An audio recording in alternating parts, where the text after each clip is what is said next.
The Fifth Down Podcast is back. How we doing, guys? What's up? I'm Zach. I'm Colin. What's up, everybody? How we doing? Episode 3. And we're back, bigger and stronger than ever. Yep, we hit the gym this week. You guessed it. Yes, we did. But before we get into football, we're going to start out with one thing and one thing only. Oh, what is that, Dixon? It is my friend Zach's birthday today on our recording day.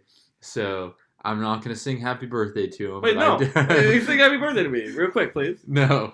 But I will say happy birthday and shout out to you. And here's to another year. What are you, 17? Well, 17. You know, we're coming up on adulthood. Yeah, big almost 18. there. All right, we're going to college. All right? Oh, yeah. All right, here we go. Yeah. But after the birthday, we are getting right into football. Before we get in what happened last week, we're going to check in on what's kind of happened, what's in the news.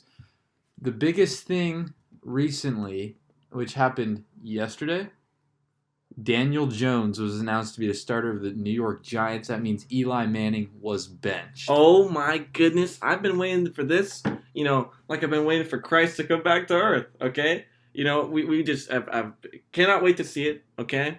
Eli Manning has just been absolute garbage for the past 2 years probably now. It's why OBJ, one of the reasons why OBJ just was not having it, because he didn't have a viable quarterback. Now he's got Baker. Look at that.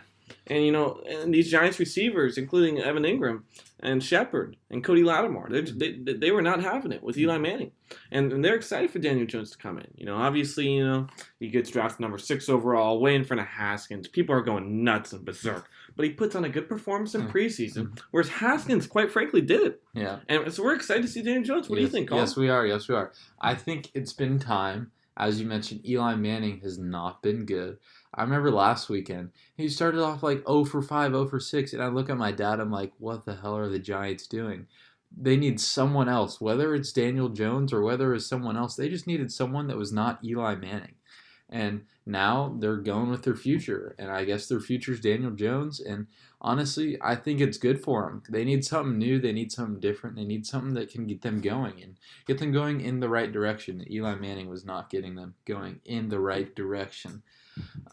So, I mean, that is going to be huge to look into this upcoming week. Another big thing that's been going on is Jalen Ramsey, after completely going off on the sideline to his coach and everything like that, has requested to be traded. What are your thoughts on that, and where do you think he might end up? So, obviously, earlier in this week, there was one report from a non-verified Twitter account that said that the Niners had traded, or at least, formed a deal to trade a first-round and fifth-round pick for Jalen Ramsey. I was going berserk. The Niners are Jalen Ramsey away from the Super Bowl. Not saying that they're not going to the Super Bowl already, but I mean they're Jalen Ramsey from winning the Super Bowl. Okay, I mean come on, give me Jalen Ramsey. Sure, he's got some attitude problems, just like some other guys in the league. But when you have a lockdown corner like that, the value is tremendous. I also see the Chiefs, the Titans as contenders, as well as the Raiders. Mm-hmm. Yeah, no doubt. I want to see him go somewhere that he wants to thrive, because he is an amazing player to watch, and he's just one of the best. He's the best cornerback in all of football right now. Sure. Yeah, not anymore. He could have used to be. But the one thing that I have to say is the only place that I don't want to see him go is the Patriots. The Patriots are too stacked. They're in the mix for him, but if they were to get him, it's over for everybody. But that's getting ahead of ourselves a little bit. Yeah, the Jaguars are smart enough to not deal. Nobody's dealing to the Patriots anymore. Everybody knows they're an absolute powerhouse. Yeah, no doubt. But speaking of another defensive back that wanted to be traded was Minkah Fitzpatrick from the Dolphins. He wanted to be traded, and he was. He was traded to the Steelers, and we'll get to see him this coming week in the Steeler uniform against your Niners. But what do you think about Minkah Fitzpatrick, the old first-round pick from just a couple years ago, is now on the Steelers? Well, an ex-Dolphin. I'm sure he's happy to get out of that mess. Yeah. I would, too. He's going to an 0-2 team, but quite frankly, the level of 0-2 between the Steelers and the Dolphins is huge. Unbelievably humongous, okay? And I believe that the Steelers are still going to be a solid team without Big Ben for the rest of the year. Yeah. Rudolph showed that he's capable of playing quarterback, all right? They had a tough first two games against the Patriots and the Seahawks. Seahawks was a close game. I think if Ben finished it out, quite frankly, they would have won. But Rudolph is just he's gonna have to go through a few growing pains as first time starter. I'm excited to see what he can do against my Niners defense. Probably not much. My Niners, I got, of course, winning by at least a touchdown, maybe even 10 points. It's gonna be a tighter game than we've seen the first two games. Let's not get that quite yet, though. Yeah, no doubt, no doubt. Rudolph was in a passing offense at Oklahoma State, and he was able to let the ball go. So it'll be interesting to see if Tomlin will let him let the ball go for the Steelers. But I mean, as we touched on last week, they don't really have anyone else to go to except Schuster, and he's doubled like every single snap. So Smith Schuster. Yeah. Either way, same guy. So as we get on to the big news, we're going to move on to what happened in week 2 and all the games that took place and just like a little overview on them. So first, we're going to go with last week's Thursday night game. Buccaneers at Panthers. It was a mess. Christian McCaffrey was not as good as he was week 1. Cam Newton was horrible. And somehow the Buccaneers with Jameis Winston won the game. What do you think about All right, conspiracy theory. Don't call me crazy, okay? But if the Buccaneers beat the Panthers almost beat the Rams. Almost. Field goal game. 3 points. And the Niners whipped the Buccaneers. That puts the Niners in a spot to practically, impractically beat these Rams. Okay, is that a good philosophy? Maybe not. But that's making me feel comfortable with how my Niners are lining up against the NFC champion Rams. Well, that wasn't much about the Buccaneers and Panthers, but I don't think we should spend much time on them. We'll move right into the 49ers and Bengals. Oh, my goodness. Can we call up your aunt right now? No, we cannot. And just let her know, sorry, Dalton can't do much, right? Neither can your defense. 41-17. The Niners lead the NFC in points scored with 72 through the first 2 weeks. Week 1, they won by 14 points. This week, even a bit more, 24 points. We're outscoring our opponents 38 points. Yeah, that's pretty solid. Give me some props, okay? I'm giving you props. Oh, thank you. And you know what? Let me tell you this. 2-0 teams have a 61% chance of making the playoffs. You know what happens when you're 3-0? 75%. 75%. We're going to beat the Steelers, go into our bye week with a 75% chance to make the playoffs. I'm not a big numbers guy, but I like to hear those, okay? Yeah, no doubt, no doubt. What was it? The Niners had 3 guys over 100 yards or something? No. We had 3 guys with at least 13 fantasy points just with our running backs. That's what it was. So extremely impressive. Guys, and for fantasy plays, we got Mostert, Wilson Jr., and Breida. They all offer different talents. Breida's a big back. Mostert's more of a pass catcher, it's looking like. And Wilson looks like he's going to be pounding it at the goal line. So all valuable usage in fantasy. I'm excited to see what happens. Yeah, no doubt, no doubt. On the other side for the Bengals, their running back who had a great year last year. Led the AFC in rushing. Yeah, he did. Joe Mixon was not good at all. He had 17 yards on 11 carries last game. And, I mean, if the Bengals want to do anything at all this year, they're going to need Mixon to be the bell cow. And he can't be the bell cow with 17 yards on 11 carries. And you know what? We can't blame him when he's playing that 49ers defense. I mean, we're going to be lucky to see one running back even, get above, 100 rushing yards this season. Okay. Yeah, good luck, Gurley. I don't think so. We're getting ahead of ourselves a little bit. But moving on to the next game, Chargers-Lions. The Chargers were heavy favorites going in this game. But they lost to the Lions, who, I mean, they tied their first game, and Stafford still threw 2 interceptions this game, but somehow the Lions ended up on top. What are your thoughts, and can the Chargers regroup from this, or are they just going to keep going down from here? I mean, this is a brutal loss for the Chargers. These Lions, very average to subpar team. Mm-hmm. Chargers have been considered elite these past few years. They've had some huge losses in that defense. With the cornerbacks and safeties. Mm-hmm. I'm talking Derwin James especially. Mm-hmm. So huge losses. We're going to need to see the Chargers pick it back up because, They slipped away with the win. Mm-hmm. Was it against the Colts week Mm-hmm. one? Mm-hmm. And we cannot see them losing to teams like the Lions when they got teams like the Chiefs, Raiders, and Broncos in that tough AFC West division. Yeah, no doubt, no doubt. I mean, Eckler, 66 yards, 1 touchdown, but it's just Melvin Gordon brings something else to the table. I don't necessarily know exactly what it is, but it's just different, and he brings energy to that offense that no one else can bring. And without him and him still sitting out, it just the Chargers are not who they used to be. But if they're losing teams like the Lions, they're going to lose to other bad teams. And like you mentioned, in the AFC West, you're going to play good teams and a great team, the Kansas City Chiefs. So if you're losing the Lions, you're no way competing with the Chiefs. Speaking of a team who I think is doing really well right now, and I think is going to continue to do really well, the Packers. They played the Vikings, their first home game of the year for the Packers, and it went back and forth, but time and time again we see that Kirk Cousins is bad, and he can't win games in the clutch. He's got receivers that are open, and he can't find them. And it's ridiculous, but the Packers ended up on top 21-16. What are your thoughts on the Vikings and where they can go for the rest of the season with Kirk Cousins playing as bad as he has? This is the second game of the season, so we haven't seen too much to judge from yet. But if there's one thing that I can see, it's that the Packers' defense is legit. Yes, they are. Absolutely legit. You lock down the Bears, now you're locking down the Vikings. Mm-hmm. I'm loving what I see in front of that front seven, and their defensive backs are getting the job done when they need to. So this is a huge division win for the Vikings. For the Packers. Mm-hmm. Excuse my French. But huge first two wins in interdivision games that matter the most. Because if we're going to see the Lions play as subpar as they have been, those should be two easy wins for the Packers. And you just got to win against their other division rival, the Vikings, and another division rival last week against the Bears.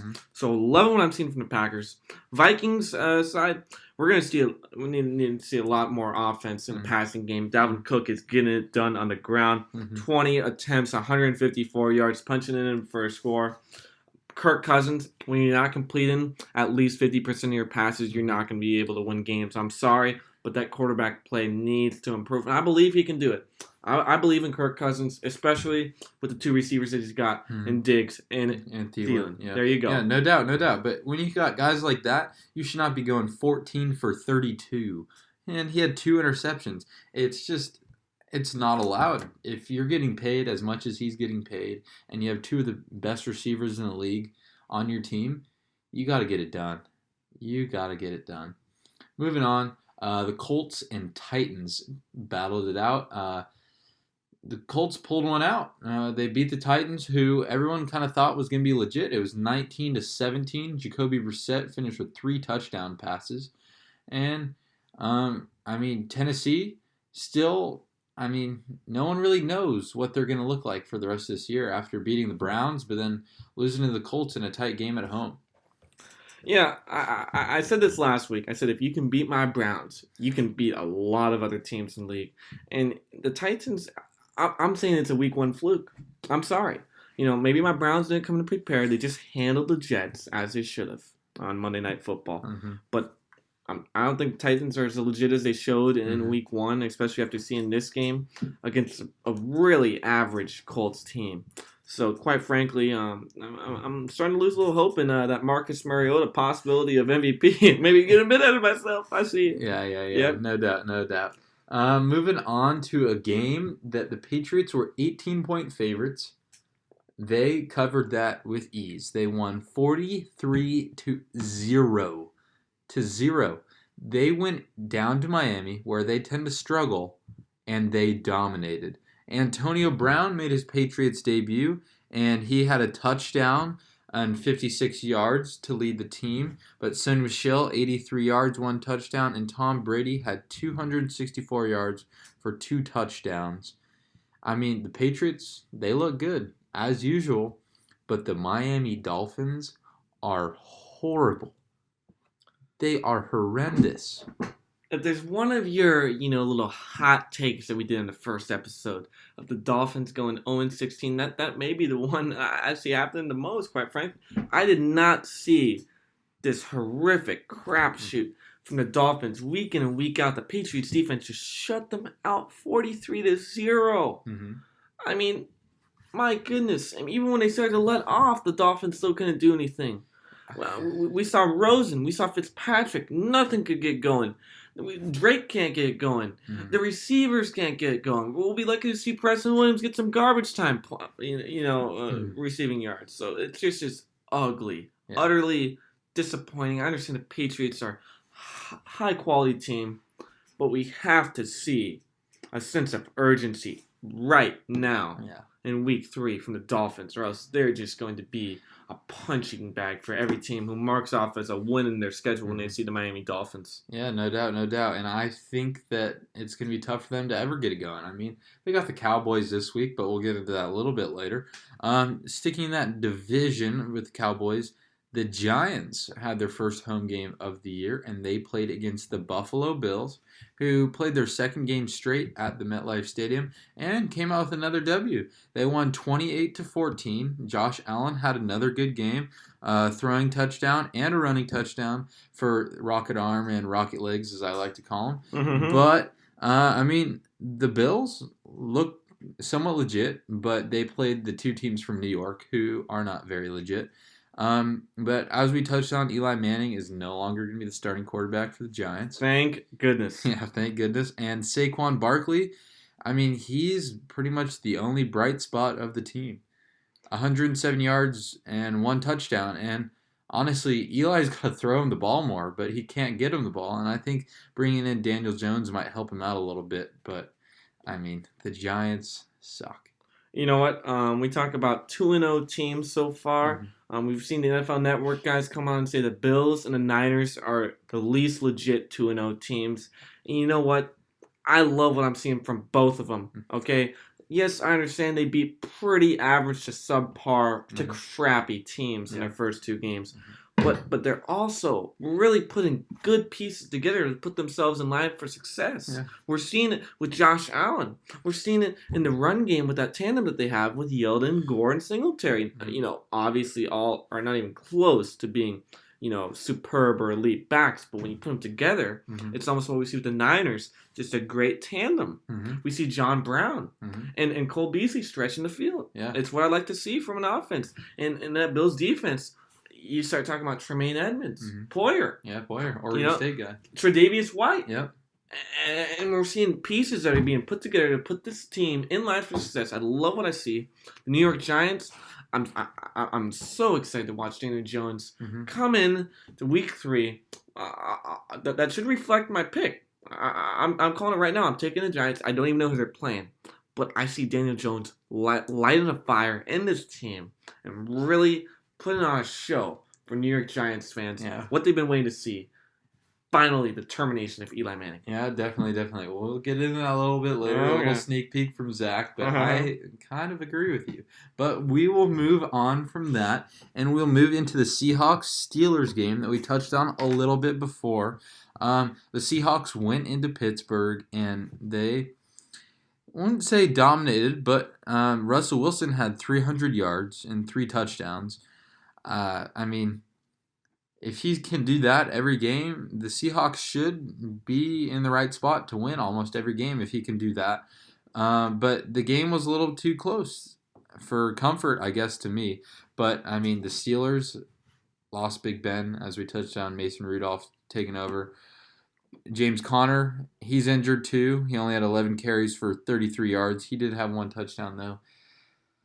Is it time for the Steelers to be on alert that maybe this year just might not be the year, or do you think they can still put together maybe a solid season? You know what? For as long as Mike Tomlin is coaching that Steelers team, they're never going to throw in the towel. We saw them just go out, trade for Minkah Fitzpatrick, a solid safety. It's really starting to blossom in this league.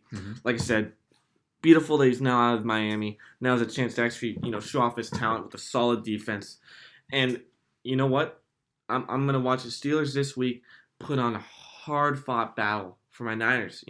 I wouldn't be lying if I said that, I'm starting to contemplate, how much the Niners are going to win by. They're going to win. I'm just kind of, trying to wonder how much it's going to be. It's going to be a much closer game, I feel like. Yeah.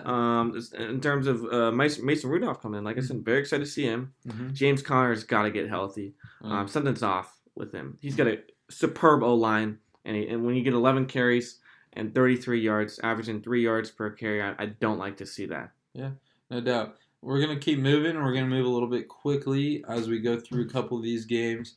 Cowboys, Redskins. The Cowboys put on another show. Dak, 269 yards, 3 touchdowns. Elliott over 100 yards rushing.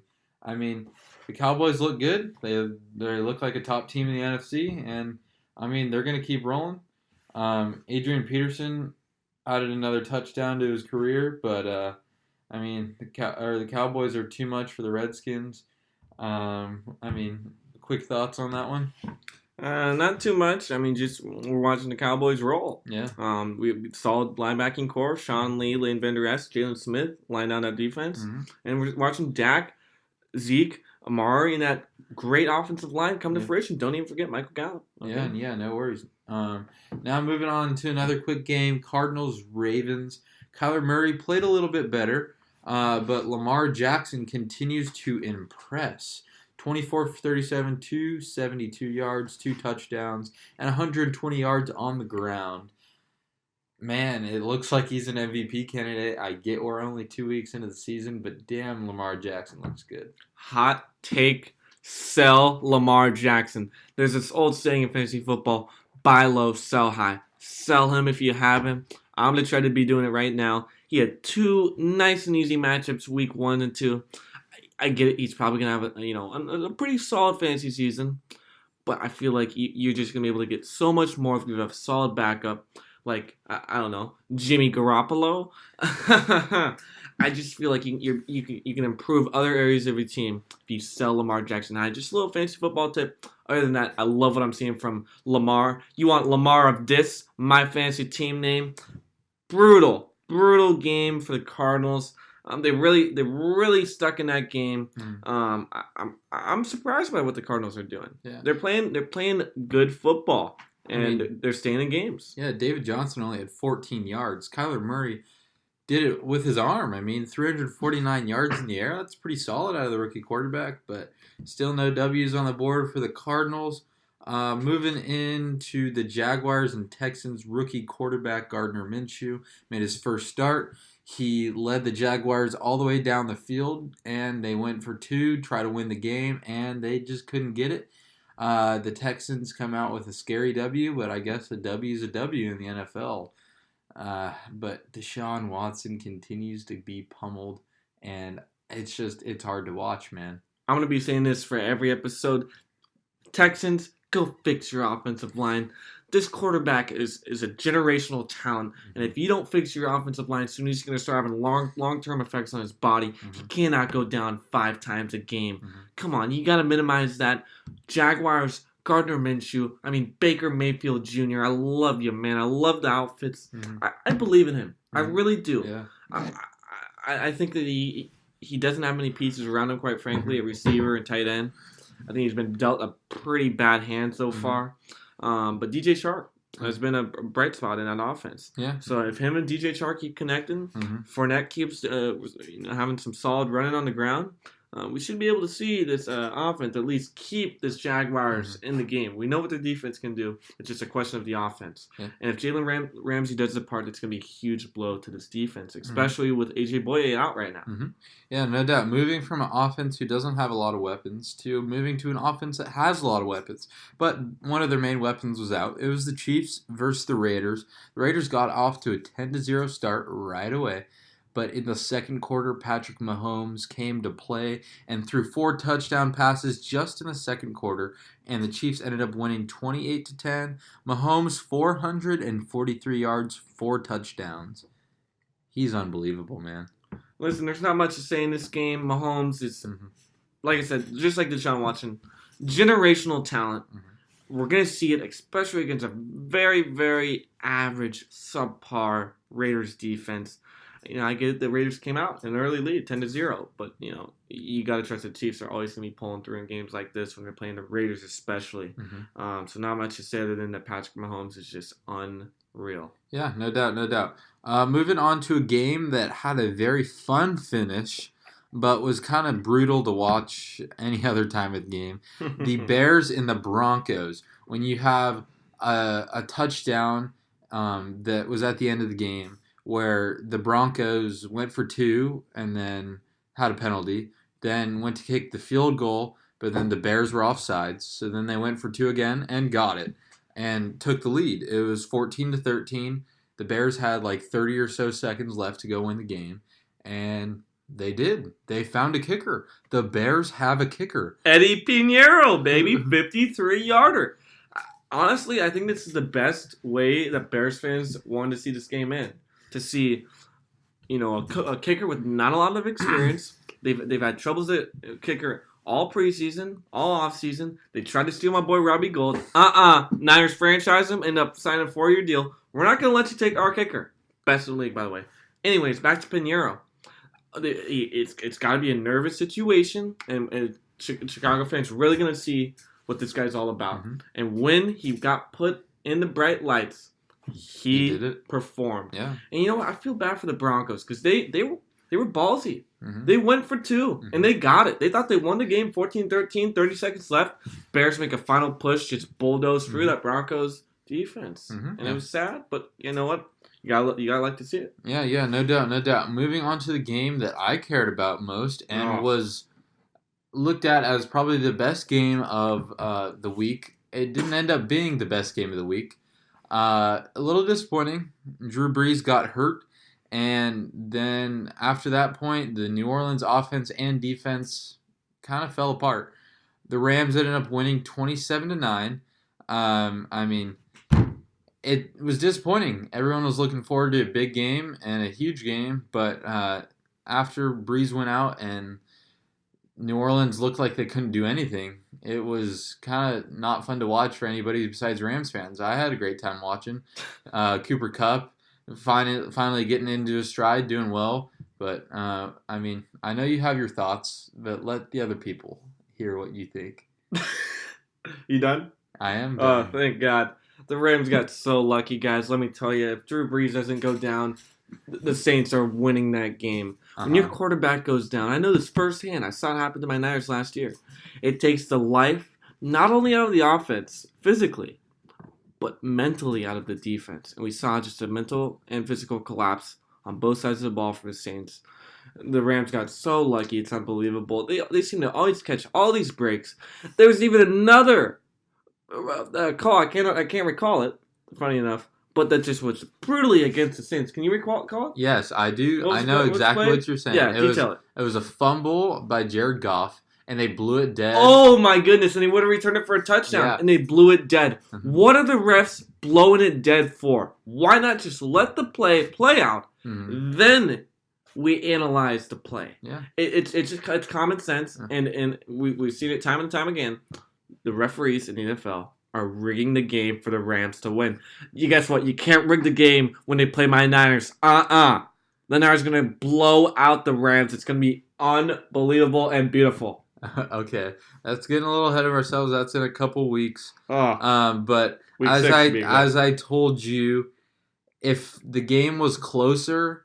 all right, next game. No, all right, so we're going to move on to Eagles-Falcons. All right. What a Sunday night game. I was at work watching this.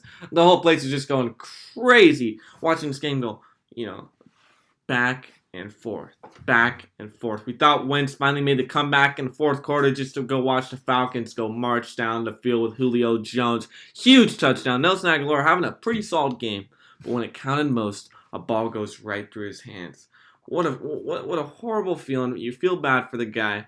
I'm confident both these teams are going to end up having some pretty solid years, though. They're both 1-1. What do you think? I don't know. I really like Carson Wentz. People are getting a little ahead of themselves saying he's going to go out and win another MVP. He's still a high-quality quarterback in this league. And the Eagles look solid, but, I mean, the Falcons were getting injured left and right. and they were not capitalizing, and it's just unbelievable. But the Falcons came out on top. They had that nice little screen pass to Julio Jones, and he took it to the house. It's great to see, but I mean, they're in a tough division, and I don't know how much they're going to be able to compete. But I mean, Cam Newton's out, Drew Brees is out for a little bit, and the only other team they got to compete against is Jameis Winston and the Buccaneers. So I mean, who knows? The Falcons could make a run. Moving on to the Monday night game, My Browns. Against the very decimated Jets. Jets, Jets. Mono. As I took the Good Jets one. in that game, but after we released this, we found out that Sam Darnold had mono and was not going to be able to Hey, play. loss is loss, Colin. I understand. Defeat. I am accepting As that we defeat. get to the end of week 2, my Browns put on a show, which they should have, playing a crappy team. I should have won by Who won to 50. pick them? Who won to pick them? You did. Wait, who's you? Zach Moresco, the birthday boy. Oh, the birthday boy. That's a double whammy if you ask me. What was the score? It was 12-11. You know, it was a tight one. But guess what? I win when it matters most. Just like my Niners. Okay. Yeah, right. All right. So off that note, we're going to be moving on to this week's pick'em. We're going to try to go a little quicker than we normally do through these picks, but week 3, Thursday night football, Titans at Jaguars. The Titans are 2-point favorites. Who you got? What a downer. But you know what? It's in Jacksonville. I'm going to watch this Jaguars team rally together. Maybe perhaps their one last game with Jalen Ramsey. At home, take on the Titans and take the dub. You got the Jaguars, huh? I like that. I love Gardner Minshew, and I just think there's a little too many distractions. Clearly not if you're not taking the Jags. If you don't, if you like Minshew so much, why don't you take the Jags? Because there's too many distractions going on in that locker room. The whole Jalen Ramsey thing. I think the Titans come in and they pull out a W. I think it's going to be a sloppy game. I just don't see the Jaguars winning this game with all that's going on in their locker room. You got a guy who's asking not to be there, and then he's going to go out and play for you guys. I mean, it's just, to me, that's not right. Anyways, moving on. Bengals at Bills. I take the Bills, and I'm writing you in for the Bills. We both love Josh Allen, and I'm taking your pick for the Bills. Do you agree? Enough said. Enough said. I just want to say sorry to Colin Zan again. Yeah. 0-3. Yeah. All right. That's going to suck for them. Moving on to this game. Dolphins at Cowboys. Cowboys Write me are in for that. 21 We don't even and a have half to say anything points. about this. 21 and a half. Yes. And the Cowboys will probably cover. I would. If the Niners were playing the Dolphins this year, it'd probably be like a 30-point spread just because that's what the Niners are playing. Maybe even 40. I mean, Vegas, maybe just rig it. But anyways, obviously Cowboys. Yeah, Next game, what Cowboys, we no got? doubt. Packers, Broncos. Packers 7.5-point favorites. Packers at home. Take Yeah. them. I have the Packers as well. Moving on to a game that is a little bit closer, as most of these games are a little bit wider spread. Colts and Falcons. It's in Indianapolis. Colts are 1.5-point favorites. I'm taking the Colts. It's a tough one for me. I rode the Falcons last week. Ended up working out for me. Mm-hmm. Okay? But you know what? Matt Ryan succeeds and excels when he's playing in his dome. I get it. We're going to Lucas Oil. It's still in a dome. But his dome just hits different. That Mercedes-Benz dome hits different for that Falcons team. I can't put a finger on it. But you know what? Matt Ryan does not perform well on the road. I've determined that. And the Colts, they're going to be coming in hungry. Okay? They're 1-1. They just came off a great game against the Chargers, barely pulling it out. And I'm expecting them to take the dub here. All right. Well, here's our our second difference in these picks. I'm taking the Falcons. I liked what I saw last week. But as you said, Matt Ryan doesn't play well a lot on the road. But I want to go see him prove the doubters wrong. I want to see him go into Indianapolis, snag a dub from the Colts, and we'll see how that goes. So moving on to, I think, one of the better games this week, Ravens and Chiefs, the two MVP headliners. It is only week 2, to remind everybody. But we got Lamar Jackson versus Patrick Mahomes. This game is going to be a lot of offense, I assume. But I'm going Chiefs. What about you? I'm going to take the Chiefs as well. And, I know the Chiefs are going to win. I really just want to take the Ravens just for that underdog feeling. Yeah. There's nothing better than taking the underdog and watching them pull through. Yeah. If it was in Baltimore, let me be clear, I would take Baltimore. But because it's in Kansas City. Arrowhead is unbelievable, man. Yep. No doubt. So next game, No doubt. Raiders at Vikings. Vikings 8.5-point favorites. Who you got? Vikings, I'm sorry. The Raiders not taking a dub this week, especially when we're in Minnesota. All right, Kirk Cousins finally going to come around. We're finally going to see him, maybe complete, 75 to 80% of his passes against a very, very, as I said, subpar to average defense, especially when it's in Minnesota. Mm-hmm. Yeah, no doubt. I'm going with the Vikings. The Raiders got off to that hot start last week, but then they absolutely fell apart and did nothing. Derek Carr sucks. And what? Don't give me that look. You guys can't see it, but he just gave me the open jaw. What the hell are you saying? You see, Derek Carr is my boy. I believe in him. I'm going to believe that he needs more pieces around him at receiver especially. When Antonio Brown joined the Raiders team, the Raiders felt they were done addressing receiver after getting Tyrone Hunter. Brown was a huge loss, don't get me wrong. But you're right, Carr. I would like to see a little more from him last week. Mm-hmm. But you know what? I believe in my boy DC. Okay, I believe in him. All right, well, I don't. Moving on to quarterbacks that I do believe in because he beat my team in the Super Bowl last year, Tom Brady. He's the GOAT. The Patriots are 23-point favorites against the Jets. Oh, Lord. Who are using their third-string quarterback in Luke Falk this week. He is making his first career start in Foxborough. It's pretty easy. Patriots, can I write you in for the Patriots? I'm going to take the Patriots. And it's an easy one, obviously. Not much to say about that, especially when it's in Foxborough. No question. Yeah, no doubt. Moving into the game that's in Philadelphia, Lions at Eagles. I have Eagles. Who you got? Taking Philly. Lions really actually surprised us last week, quite frankly. But, Eagles, just when they play at home, I believe that they're a better team than what they've showed us in these first 2 weeks. Mm-hmm. I think they're going to be coming around pretty soon here. Yeah, no doubt. Moving on to the Panthers at the Cardinals. No Cam Newton for the Panthers. Kyler Murray's looking good. Who do you got? It's a tough one for me. Mm-hmm. I'm going to take the Cardinals. I didn't think I'd be picking the Cardinals too often this season, quite frankly. Me neither, but I'm riding them. But you know what? When Cam Newton's out and we saw the Panthers utterly lose to the Buccaneers. Yeah.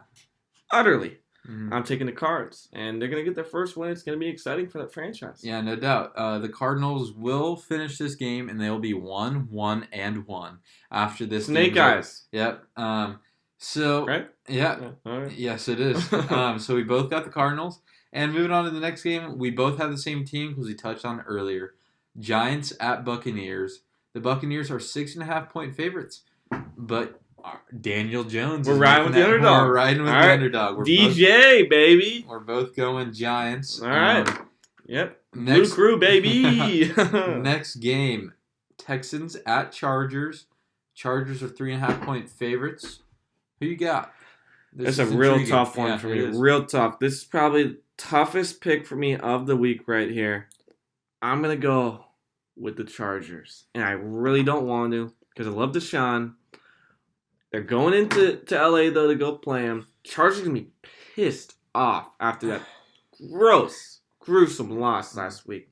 So both 1-1 teams, both pretty solid teams, but I'm taking the Chargers just because they're at home pretty much. Yeah, I love Deshaun Watson. I'm riding the Texans. I don't think he gets beaten up as much this game.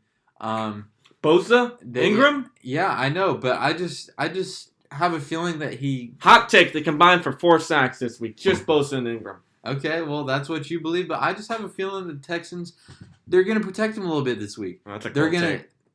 A cold take. We will see next week. I can't wait to come on the podcast next week and we'll hear Deshaun Watson get sacked 5 times again.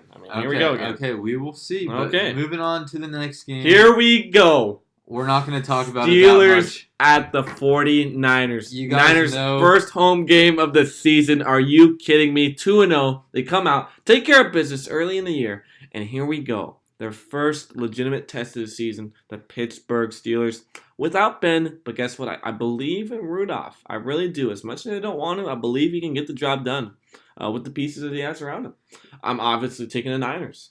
I am too. It's kind of a no-brainer to me, especially with Big Ben out.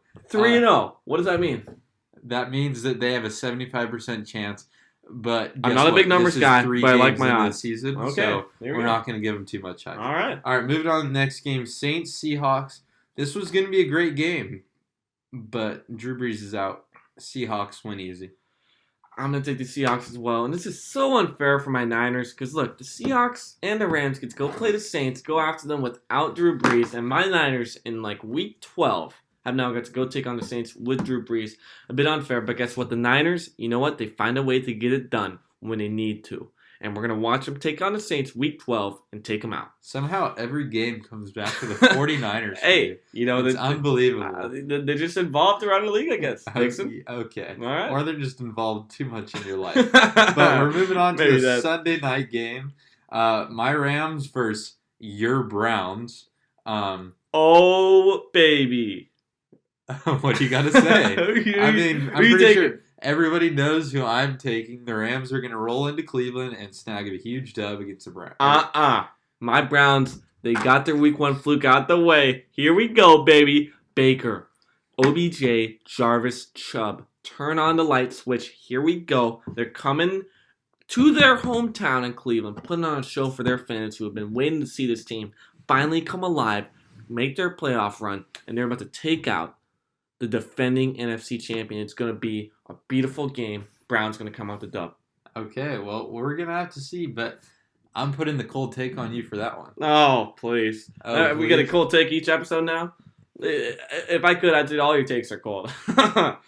Well, then you'd be wrong. Oh. Because the Dolphins are going 0-16. Moving on from that one. Bears, Redskins, the Monday night game. Kind of boring. Bears, I think, win easy. The Redskins, they suck. Yeah, I'm taking the Bears as well. Case Keenum, a surprising, fantasy star so far through these first 2 weeks. Well, he's got over 60 fantasy points so far, averaging over 30 a game. Yeah. Just want to put that in there. Bears, start showing me some offense for the love of God. You can't be scoring 16 points against the Broncos and then scoring, 3 points against the Packers? They got less than 20 points scored in their first 2 games. The Niners, on the other hand, Okay. 72 points. So they triple that. Stop. Just stop it. Okay. Okay. That was our week 3 pick'em. Thank you for listening, guys. Happy birthday to Zach. Oh, thank you. Go Niners, baby. We will see you guys next week. Of course. I'll see you next year.